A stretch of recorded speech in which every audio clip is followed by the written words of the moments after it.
যাদের অসুস্থতা কাটে না, কোরআনে বর্ণিত একটি দোয়া পড়ুন, নিমিষেই আপনি সুস্থ হয়ে যাবেন। আল্লাহ আপনাকে সুস্থতার নিয়ামত দান করবেন। অনেকেই আছেন কঠিন অসুস্থতার ভিতরে পড়ে গেছেন, মনে রাখবেন এই কোরআনের ভিতরে আল্লাহ তাআলা শেফা দিয়ে দিয়েছেন। অনেকে হয়তো এটা বিশ্বাস করতে চাইবেন না, হুজুর এত বড় রোগ, এটা কি কোরআনের আয়াত পড়ার মাধ্যমেই সেরে যাবে? অবশ্যই, আল্লাহ চাইলে সবকিছু সম্ভব। আমরা অনেকের এরকম রোগ দেখেছি যেটা ডক্টর নিষেধ করে দিয়েছে সে বেশি দিন বাঁচবে না। কোরআনের বদৌলতে, কোরআন হচ্ছে জীবন্ত মুআজিজা, এই কোরআনের পাওয়ার দেখে আপনি অবাক হয়ে যাবেন। আল্লাহ তাআলা নিজেই বলে দিয়েছেন এই কোরআনের ভিতরে শেফা রয়েছে। পবিত্র কোরআনুল কারীম খোলেন, 15 নম্বর পারার 9 নম্বর পৃষ্ঠার 2 নম্বর লাইন, সূরা বানী ইসরাঈলের 82 নম্বর আয়াতে আল্লাহ বলছেন, ওয়ানুনাজ্জিলু মিনাল কোরআনি মা হুয়া শিফাউন ওয়া রাহমাতুল লিল মুমিনিন। আমি আল্লাহ তাআলা এই কোরআনটা মুমিনদের জন্য রহমত স্বরূপ, শেফা স্বরূপ নাজিল করে দিয়েছি। বলেন সুবহানাল্লাহ। এজন্য অবশ্যই আপনি কোরআনের প্রতি বিশ্বাস রেখে ইয়াকিনের সাথে যদি আপনি আমল করতে পারেন, অবশ্যই কোরআন থেকে আপনি উপকৃত হতে পারবেন। এই দোয়াটি হযরত আইয়ুব আলাইহিস সালাম পড়েছিলেন। হযরত আইয়ুব আলাইহিস সালাম যখন কঠিন অসুস্থতার ভিতরে পড়েছিলেন, আইয়ুব আলাইহিস সালাম 18 বছর ধরে অসুস্থ ছিলেন।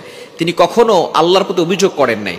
আইয়ুব আলাইহিস সালাম যে গরিব ছিলেন বিষয়টা এমন নয়। আল্লাহ তাআলা আইয়ুব আলাইহিস সালামকে সম্পদ দিয়েছিলেন, সন্তান দিয়েছিলেন, ঘর বাড়ি সবকিছু ছিল, তার স্ত্রী ছিল, সবকিছু ছিল। আল্লাহ পাক রব্বুল আলামিন কিভাবে পরীক্ষা করেছেন দেখেন। আইয়ুব আলাইহিস সালামের সন্তানগুলো মারা গিয়েছে, স্ত্রীরা চলে গিয়েছে, সকল সম্পদ নষ্ট হয়ে গেছে। শুধু তাই নয়, তার শরীরের ভিতরে আল্লাহ পাক রব্বুল আলামিন রোগ দিয়েছেন। এমন দুর্ভিক্ষ চলে এসেছিল আইয়ুব আলাইহিস সালামের উপরে। আইয়ুব আলাইহিস সালাম অসুস্থ হয়ে গিয়েছিলেন, তার গায়ে পোকা উঠে গিয়েছিল, তার আশেপাশের লোকেরা সবাই চলে গিয়েছিল, তাকে জঙ্গলে ফেলে দিয়ে আসা হয়েছিল। তারপরও কিন্তু আইয়ুব আলাইহিস সালাম কখনো হতাশ হন নাই। তিনি আল্লাহর উপর ভরসা করেছেন।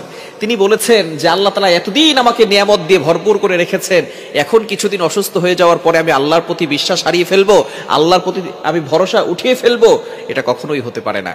কেমন নবী ছিলেন এবং কেমন আল্লাহর প্রতি ভরসা ছিল। 18 বছর পরে আইয়ুব আলাইহিস সালাম একটি দোয়া করেছিলেন, কোনো অভিযোগ করেন নাই। তিনি দোয়া করেছিলেন, আল্লাহ তাআলা সেটা কোরআনের ভিতরে কোট করে দিয়েছেন, যে দোয়ার বদৌলতে আল্লাহ পাক রব্বুল আলামিন আইয়ুব আলাইহিস সালামের 18 বছরের অসুস্থতা নিমিষেই সুস্থতার নিয়ামতে পরিণত করে দিয়েছেন। পবিত্র কোরআনুল কারীম খুলেন, আল্লাহ পাক রব্বুল আলামিন নিজেই বলে দিয়েছেন, 17 নম্বর পারার 8 নম্বর পৃষ্ঠার 3 নম্বর লাইন, সূরা আম্বিয়া এর 83 নম্বর আয়াতে, সূরা আম্বিয়ার 83 নম্বর আয়াতে আল্লাহ পাক রব্বুল আলামিন জানিয়ে দিয়েছেন, রব্বি আন্নী মাসসানিয়াদ দুররু ওয়া আনতা আরহামুর রাহিমিন। কি চমৎকার দোয়া!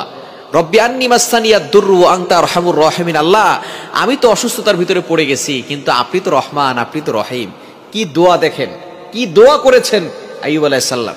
তিনি বলেছেন, আল্লাহ আমার তো কোনো রোগের কথা তিনি উল্লেখ করেন নাই। তিনি বলেন না আল্লাহ আমার রোগ ভালো করে দাও, আমাকে সুস্থতার নিয়ামত দান করো, কিছুই বলেন না। শুধু বলেছেন আল্লাহ আপনি তো রহমান, আপনি তো রহিম, আমি তো একটু বিপদে পড়ে গেছি। আল্লাহ পাক রব্বুল আলামিন এই দোয়াটাকে এত পছন্দ করেছেন, সাথে সাথে এই 18 বছর অসুস্থতা সবকিছু আল্লাহ পাক রব্বুল আলামিন নিমিষেই সুস্থতার নিয়ামতে পরিণত করে দিয়েছেন। শুধু তাই নয়, আইয়ুব আলাইহিস সালামের সন্তান আবার ফিরিয়ে দিয়েছেন, আবারও সম্পদ দিয়েছেন। সুতরাং আপনি যদি কঠিন অসুস্থতার ভিতরে পড়ে যান, কোনো কুল কিনারা খুঁজে পাচ্ছেন না, আপনি নিমিষেই এই দোয়াটা বেশি বেশি পড়বেন, রব্বি আন্নী মাসসানিয়াদ দুররু ওয়া আনতা আরহামুর রাহিমিন। শেফা এবং সবকিছুর থেকে, বিপদ আপদ থেকে বাঁচাতে পারেন একজন, তিনিই হচ্ছেন আল্লাহ। এজন্য এই দোয়াটা পড়বেন, ইয়াকিনের সাথে পড়বেন। অবশ্যই কোরআনের পাওয়ার দেখে আপনি অবাক হয়ে যাবেন। আল্লাহ তাআলা আমাদের সকলকে সুস্থতার সাথে নেক হায়াত দান করেন।